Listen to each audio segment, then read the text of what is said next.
Imagine a world where more women had the time to fully explore their genius. Welcome to She Rebel Radio, the UK's podcast for women leaders and founders ready to unlearn conventional rules and lead their businesses of significance. We've been hailed for counter-status quo ideas and a whole dose of feminine perspective. This is our 8th series. My name's Lulu Minns and I host retreats and create spaces for women leaders to explore their genius. And today, I'm going to create that same space right here for you on this podcast. Welcome to episode 129 of She Rebel Radio, Dare to Write with Steph Caswell. Steph is the author of Dare to Write, which appeared as a finalist in the Business Book Awards 2023. With 5 previous non-fiction books under her belt, she has packed all of her best advice into Dare to Write, which takes us through the whole process of writing, yes, you guessed it, a non-fiction book. It's practical, inspiring, and humorous. Steph is also the founder of Creating Happy Writers, where she helps entrepreneurs, coaches, and therapists become even greater experts in their fields by writing their very own business book.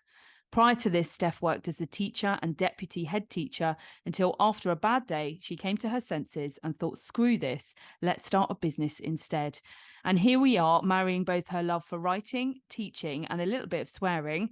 How are you doing today, Steph? I'm really well, thank you. Yeah, I love that introduction, so thank you. Oh, my pleasure. My pleasure. I always like to, give a good starting point for why our She Rebel Radio listeners are going to tune in. And I'd love to start with, you never wanted to be a writer, but that's exactly where you found yourself.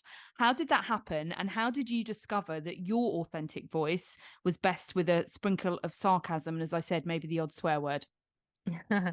I think it started from my love of reading. So even as a child, I was an avid reader. I still am an avid reader. And you're absolutely right. I never thought when I was little, oh, I want to be an author or I want to grow up and do writing for a living.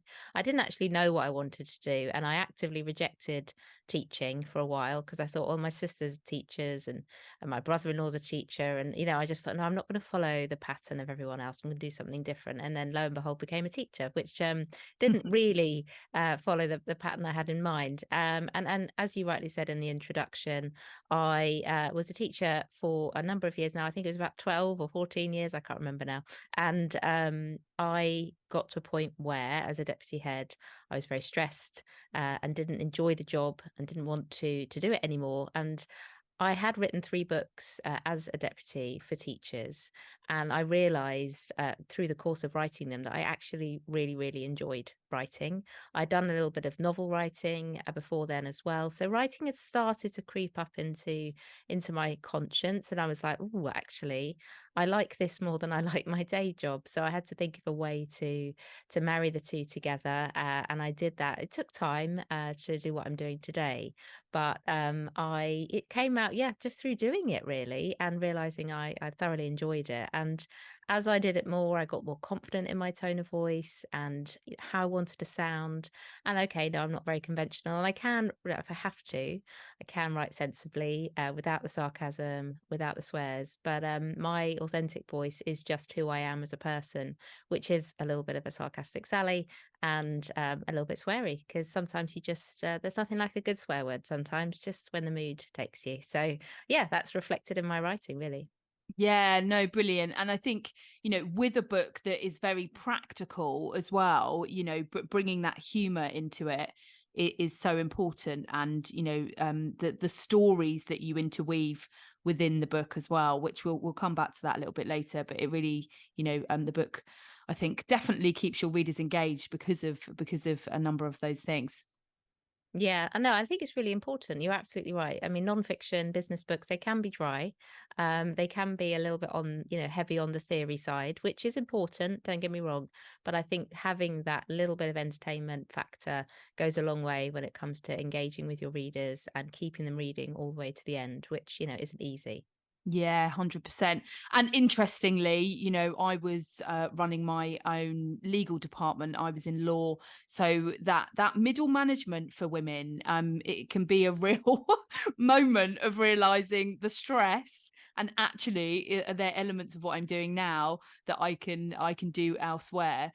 So I definitely mirror that, and I know many of our listeners will as well. But what do you say to people who think that they are not writers? Is it something that anyone can learn, or do some people have more of that natural ability? It's interesting that you said about, readers. I think you mentioned that in the book as well.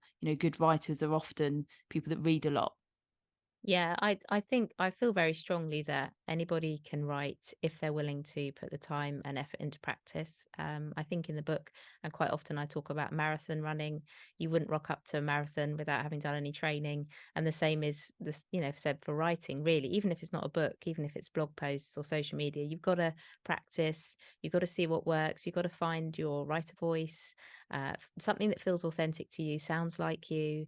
What people often do is they try and sound like other people that they admire, and it's really hard not to do that when you're reading these great books in the bookshops and you're thinking, oh, I don't sound like that and I want to sound like that.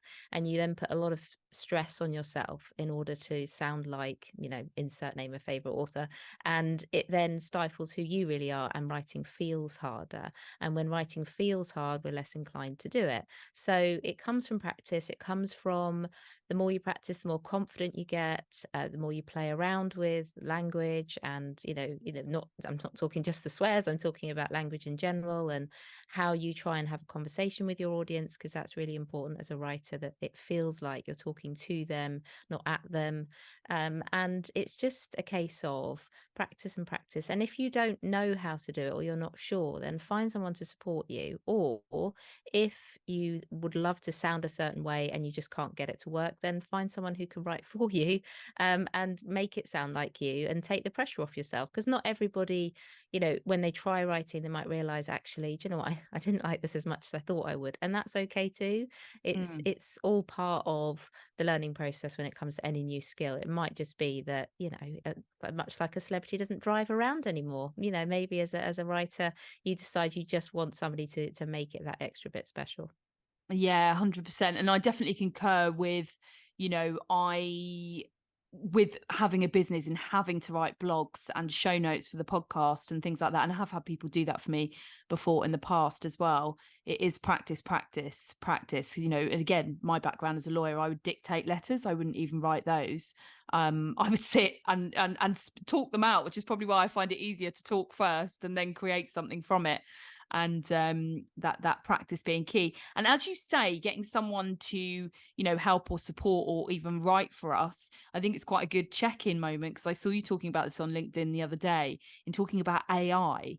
What are the positive and negative influences really that AI may create for people who are wanting to write and perhaps haven't done it yet?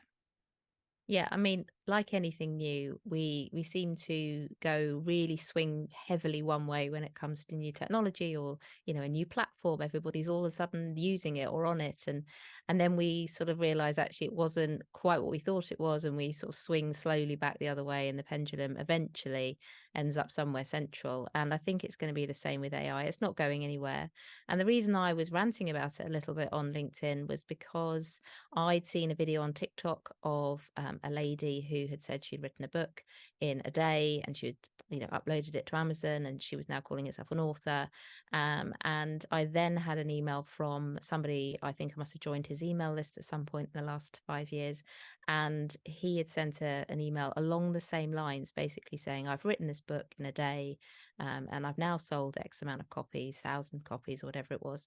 And it's a very repeatable thing, and anyone can be an author now. And I feel very strongly that, first and foremost, it's not ethical to do that, because as we know with AI, it sweeps all the content from the internet, and it's not yours to then just do as you like with. You have to make a book your own. And the way I see it, AI is there as an assistant. It's there to give you some ideas, to help you sharpen your sentences if that's something that you feel you struggle with. It's there to bounce ideas off of. I am in the middle of writing a novel, so often I'll ask it, AI, I use ChatGPT quite often, and I'll ask it something like, I'm writing a mystery novel at the moment, so it'll be like, which poisons could be untraceable, that sort of question. You might need to be careful with that I one. know. Yeah, I always have to put in for my book. So yeah, just in case I all of a sudden swooped in and I'm some sort of SWAT team. But it's it's really helpful in that respect. It's really helpful for elements of research. Again, that always comes with a caution, do check the sources because it's not always accurate. So there are things it can do brilliantly to support you as an author, but to simply copy and paste something it's generated, stick it, into a document and then put it onto Amazon and say it's a book that you've written, I feel really strongly is not ethical. And it's, if you are someone who takes your business seriously, your brand seriously, people can smell AI books from a mile away. We can all tell when something's been generated by AI, even, blog posts or social media. It really just stands out. And I think, do you really want your business to have that reputation of just somebody who's copied and pasted some information off the internet that may not even be accurate and be telling everyone that you're the author of it? It just, to me, just makes me sad, but also, yes, a little bit angry. Yeah, because it hasn't got any grounding in experience, in terms of you helping entrepreneurs, coaches, getting down there. They've already lived and breathed it and worked with people on it and getting that in there and not just scanning the internet, as you say. But what really comes across as well is, it lacks heart. Yeah. AI is never going to be able to replicate the human heart and how we put emotion and passion into Yeah. what it is that we do. Indeed, you're absolutely right. You're absolutely right. The human side of it, and especially as a reader, you want to feel connected to the author. You want to feel connected to the book, and when it comes to novels, you often feel connection to characters. But with nonfiction, it's harder because there are no characters really in books unless you're using case studies or stories like I do in mine to emphasize the points. But it's harder to get people to feel attached to business books sometimes. And if you're then just using AI and not adding the human touch, it just makes it even more just of a terrible experience for the reader. And the reader has to be always at the heart of what you're doing as a writer. Yeah, and books are 100%. I'm a huge reader as well, an absolute sacred gift. And I use this quote a lot in terms of Einstein says we live in a world that values the rational mind and has forgotten the sacred gift. And that just, I think with the introduction of AI, whilst it can be helpful, we need to remember that even more, and particularly with books, because they're such a treasure. Mm, With absolutely. within that, we talk about your stories, which, as we said, sometimes business stuff can be a dry subject. You bring in Goldie the dog, your toddler potty training, your friend Nancy buying a house. I'm a bit of a Nancy, I have to say. And how do you find those little stories that are seemingly unrelated to, the main content of the book, but you relate them in so well? What are some of your tips there? I write the chapters first, and once I have the bulk of the chapter down in the first draft, what I will then do is come back and try to find a common experience or a particular story that I think matches it. And the Goldie story, Goldie is my sister's dog, and she is very determined. And I thought to myself, well, actually, that's a brilliant example of how you have to be very determined in order to write a book. And I wanted to use something that was a bit humorous. And I dine out on Goldie's story to people when I'm talking about her. So I thought, you know what? She deserves an extra special spot in the book to talk about her adventures across the River Thames, because I just thought, A, it highlights what I'm trying to say, but also I know that people often find it amusing when I say it. So I thought I may as well pop it in and write it. And that's the story that most people ask me about. Yeah. It's a strong story, and probably ever since lockdown, people have got more dogs as well, haven't they? Yes, absolutely. Yeah, yeah. They're bringing them in. So as you said, Goldie being very determined, we need the mindset of a dog like Goldie to write a book. Is that why you called it Dare to Write? Yeah, I think it's a lot of it. I work with authors who are very, very experienced. I work with people who have PhDs, really a vast range of brilliant women who have so much to offer. But you would be surprised at how often it's the mindset and the inner critic and the confidence thing that creeps up again and again for people, despite the fact that when I listen to their experience or what they've done in the last 10 years in their business or what they've learned through doing their PhD, I'm absolutely bowled over. They can't see that themselves. And I do think it takes courage and it takes vulnerability to write a book, to put yourself out there, to say that, hey, look, I'm an expert.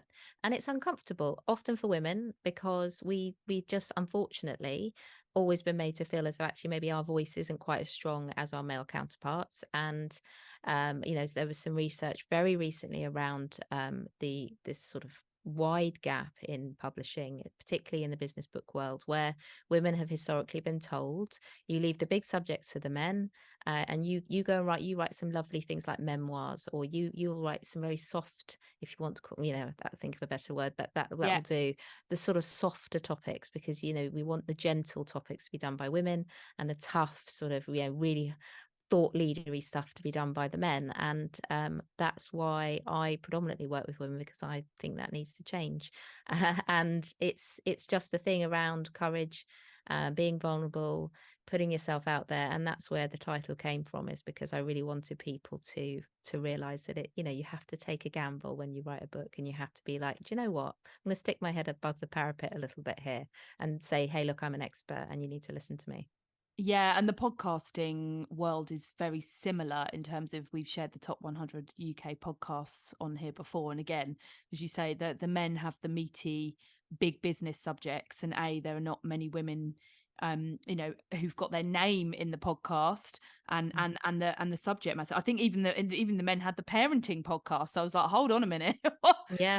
what's going on here? So, Mm. and traditionally as well, I think so often now as well, how much of women's narrative has been appropriated, or their ideas been appropriated historically, when we weren't allowed so much to write books, or even read Yeah. them for that matter. It's interesting, because I went this weekend, just gone, to Jane Austen's house with a couple of friends, and we're all language lovers, we're all book lovers, and we went and we were talking to the lady in the cottage, and she was saying that at the time that Jane Austen was writing, she didn't actually, by the time she died in 1817, no, 1718, she no, 1817, she had, none of her books had her name on it, so she died never actually having her name on the cover of any of her books. And she's such a familiar name to us now. But back then, she said, having a female name on the cover of a book was tantamount to prostitution. And, I think that's the history that we're coming from. And it just really struck me as such a, just something that we're still catching up on when it comes to the publishing world. And like you say, in the wider, media in general. Yeah, and it's that respecting that of where those deep-rooted fears for women come from, that there is a reason for that. But then also looking to the likes of Jane Austen, going, God, she dared to write. She wasn't even allowed to have her name on the book, and she didn't even know she'd left a legacy behind that was accessible. But by God, she did. Yeah, absolutely.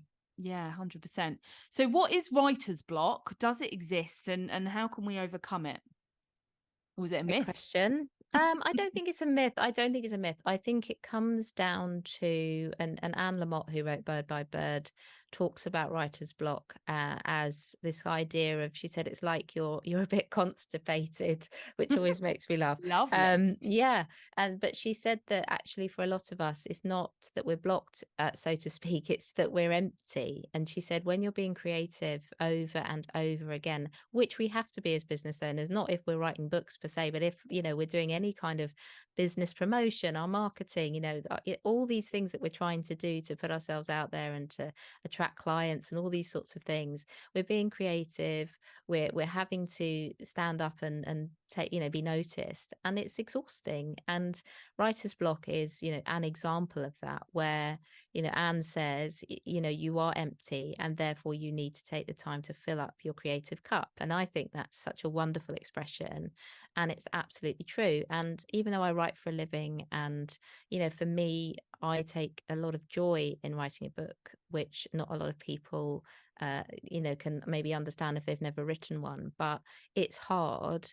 It is very, very hard. And when you are halfway through and you just feel like you have nothing left to give, you do need to take some time away from it to replenish that metaphorical cup, and to sort of build yourself back up again, to have those brilliant ideas that you need.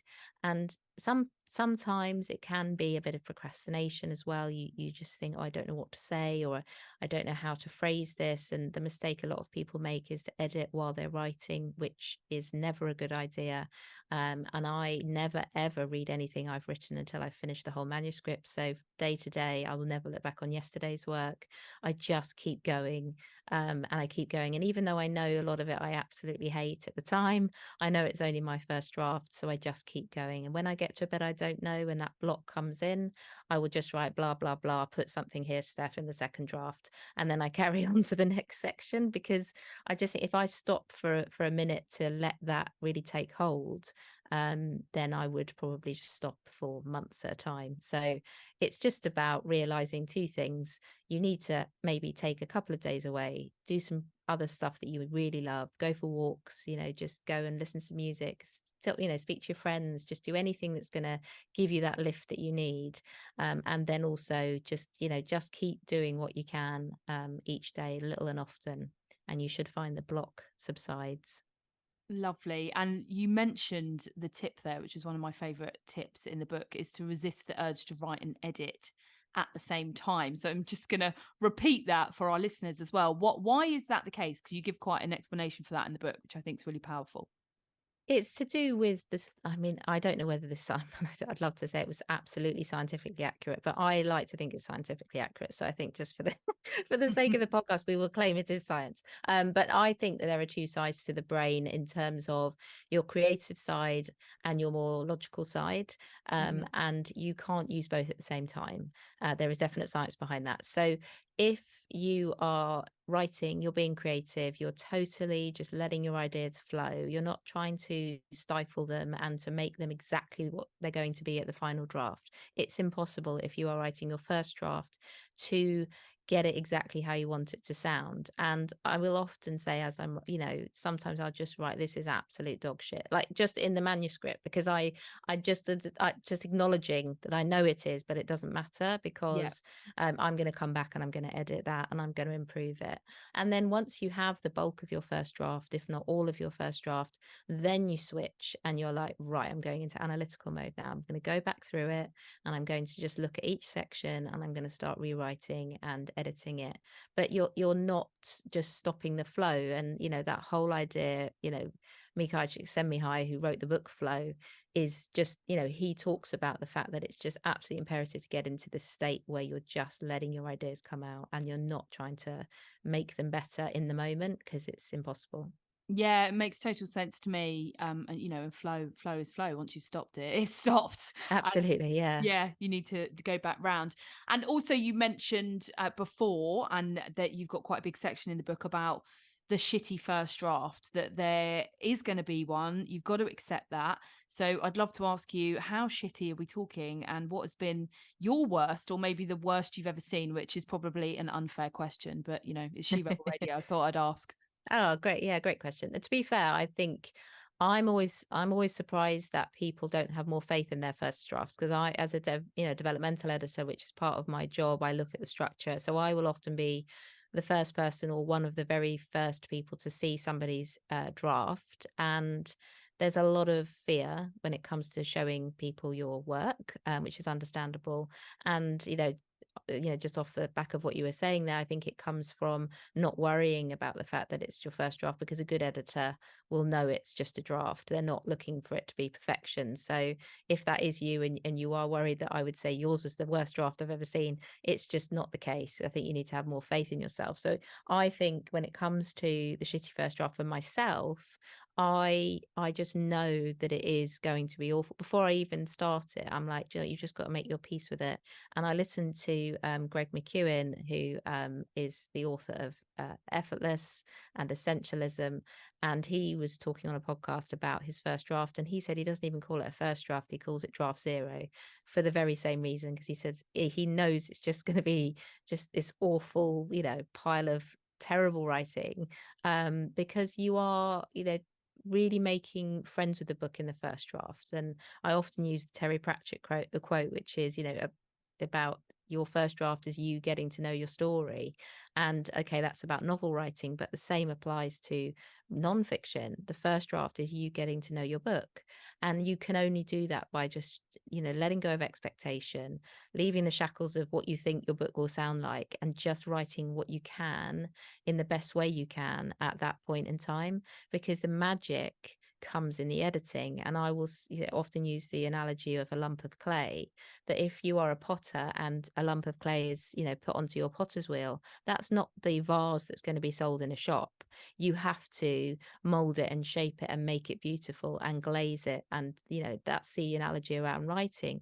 The lump of clay is your first draft, and the editing is all that, manipulation and, polishing and improving.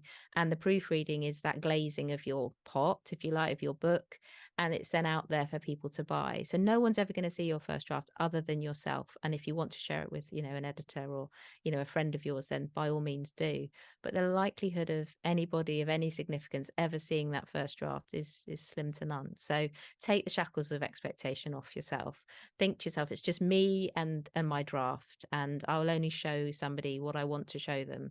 And that comes through, all that, editing and perfecting as we go along. Yeah, and that's a great analogy because it's much more tangible. You can kind of see that, which you can't with words on paper so much. So that's great. So what habits do we need to adopt to be productive when writing a book? How might they differ from person to person? And what is one habit that's absolutely essential? The essential habit, I would say, is consistency.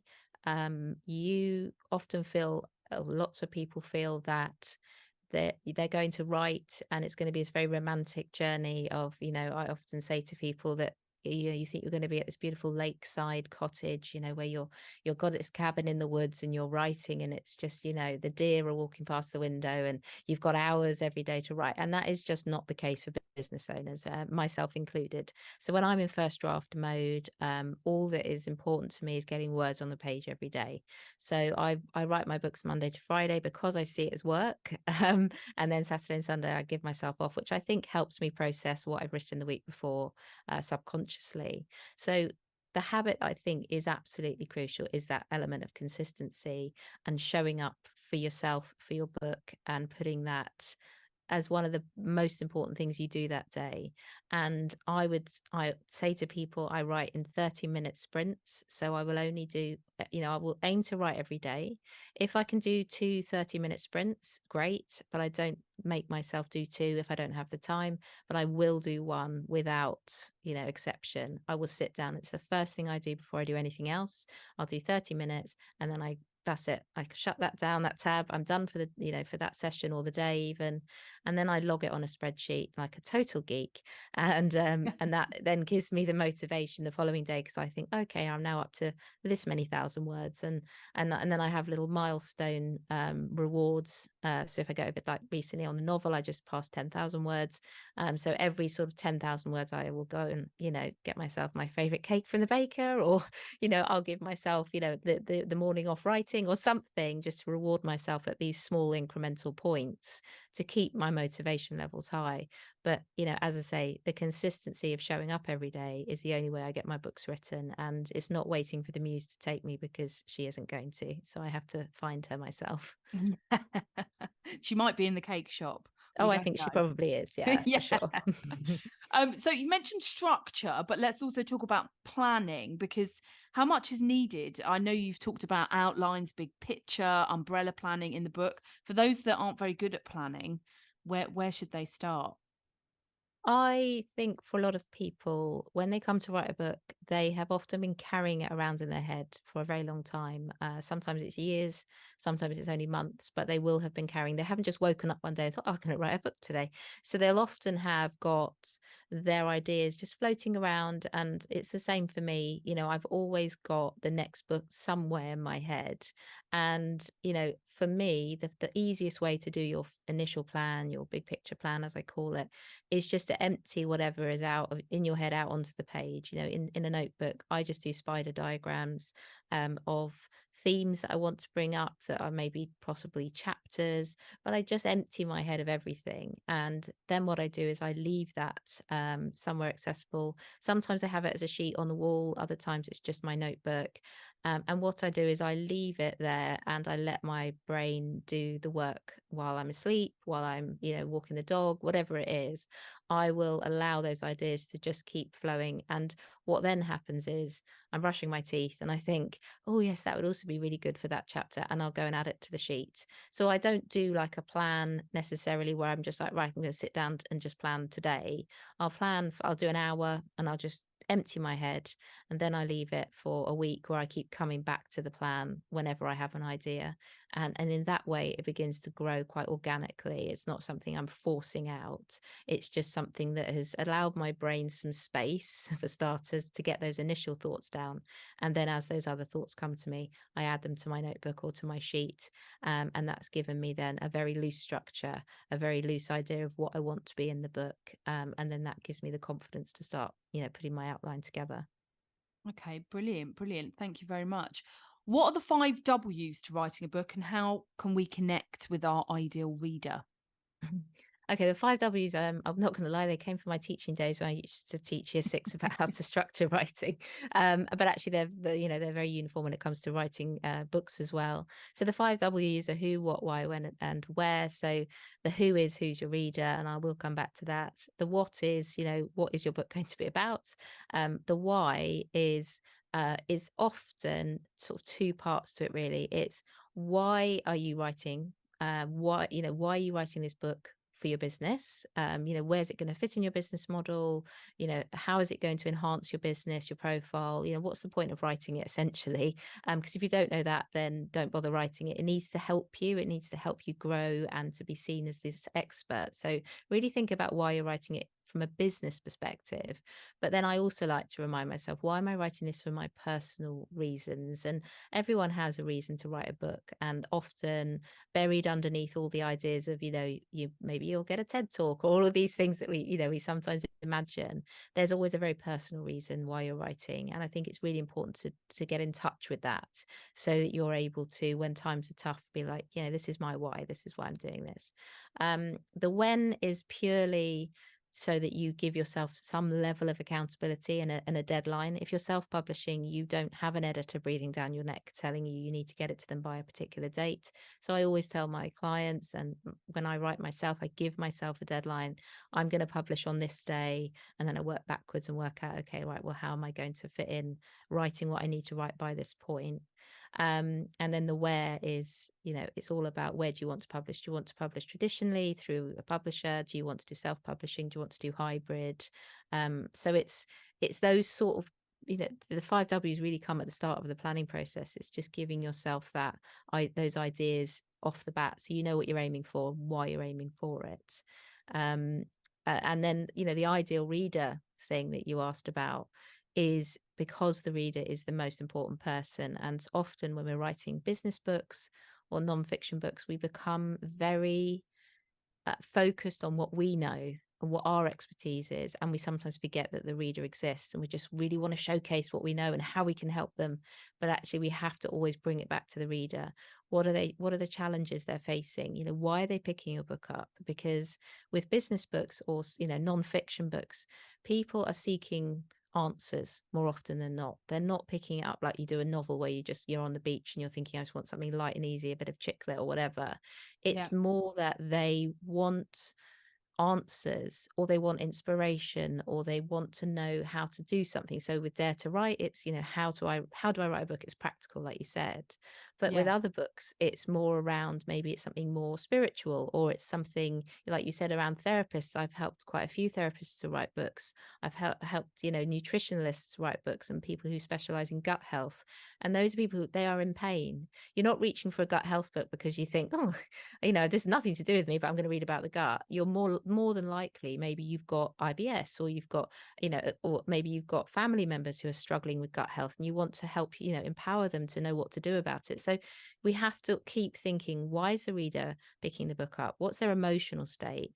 And how is our book going to really pave the way for them to have greater knowledge, greater understanding, and to feel seen and heard. And until you know that about your reader, the book writing is going to be tricky. Yeah, because I imagine that really helps to refine the content instead of just dumping everything that you know. Because even as business owners and experts, there's a lot of things that we may know about, but is it relevant to the reader?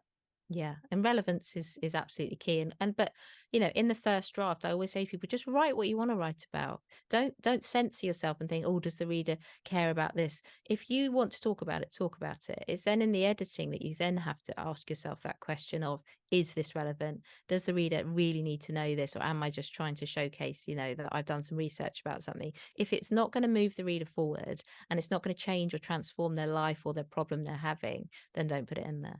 Yeah, brilliant. Thank you. And you mentioned about self-publishing. What are the pros and cons of publishing? Having a publisher, I should say, as you said, you're under a bit of pressure there with timelines and things like that they will set for you versus self-publishing. And I know you're quite clear in the book that all writers should work with a professional somewhere along the line. Why is that also the case? So, I could talk for hours about the pros and cons of publishing in the traditional way That and could in be that could be a self-publishing. separate episode. Yeah, it could be, but I think it's all a personal journey, right? So if you want to have a book published, you have to decide what is the journey that's right for me. And it's hard to get a publishing deal with a traditional publisher, particularly if you're looking at the big five, which are the likes of, Penguin, Simon and Schuster, HarperCollins, any of the big names out there. Unless you have a significant audience already, and I'm talking about, your influencer type numbers of followers, of people on your email list, of engaged audience, they are not going to pay you much attention, sadly. But No. there are smaller publishing houses that will, and it's a kudos, right? People think, oh, I'm going to be in a bookshop, I've been published, right? And I get that, and it's a very personal thing. I would never say to somebody, you shouldn't do it. Of course not. But there are lots of things that you need to be aware of if you're going down that route, which is length of time. So it can be up to 2 years until you see your book on the shelf. So it's not, traditional publishing is traditionally a very slow industry. There's Yeah. no, it's painfully slow. But you also don't get to see, royalties until you pay back the advance that the publisher pays you for the rights to your book.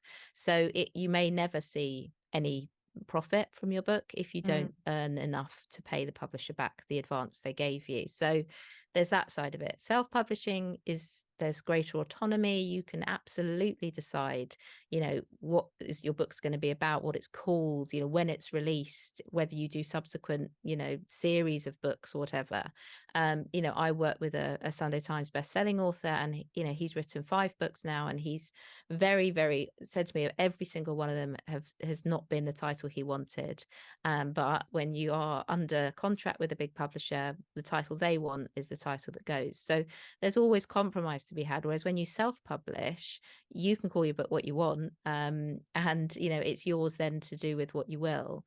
So there are pros and cons. Obviously, with self-publishing, you're having to do a lot of the costs yourself up front. You're hiring an editor, working with somebody like me. You might have a cover design. You should have a really good cover designer. You might want a copywriter to write your sales page for it. So there's all these sorts of things you have to consider before you embark on the self-publishing route. But I think that if you're somebody who's you've got the finances behind you, you're somebody who's already got a bit of an audience, and you just want to get your book out there within the next 6 months to a year, depending how quickly you write, then self-publishing really is a great resource to use. Yeah, and I was going to say, with business books, the business world and our expertise can move so quickly as well. So, Yes. 2 years, things may have moved on. So thank you so much for all your wisdom and advice, Steph. What is next for you, and where can we find you? Next for me is to finish this mystery novel. It's slowly killing me. And then once that's done, then I'll be writing my next business book. So yeah, there's some books on the horizon. And you can find me, I'm at stephcaswell.com, and I'm on Instagram at Creating Happy Writers, and I'm also on LinkedIn, in that kind of businessy space. But yeah, do come and find me. I host the Creating Happy Writers podcast as well. It's got loads of content around what you need to know about writing and publishing. So do give that a listen, and hopefully that will help you on your way. Thanks so much. You're very, very welcome. Thanks for having me. Thank you for listening to She Rebel Radio. If this episode has inspired you, please pass it on and share with at least one other incredible woman. Don't forget to also hit subscribe and leave us a review. You can find out more about me and my work at lulumins.com or on most social media platforms.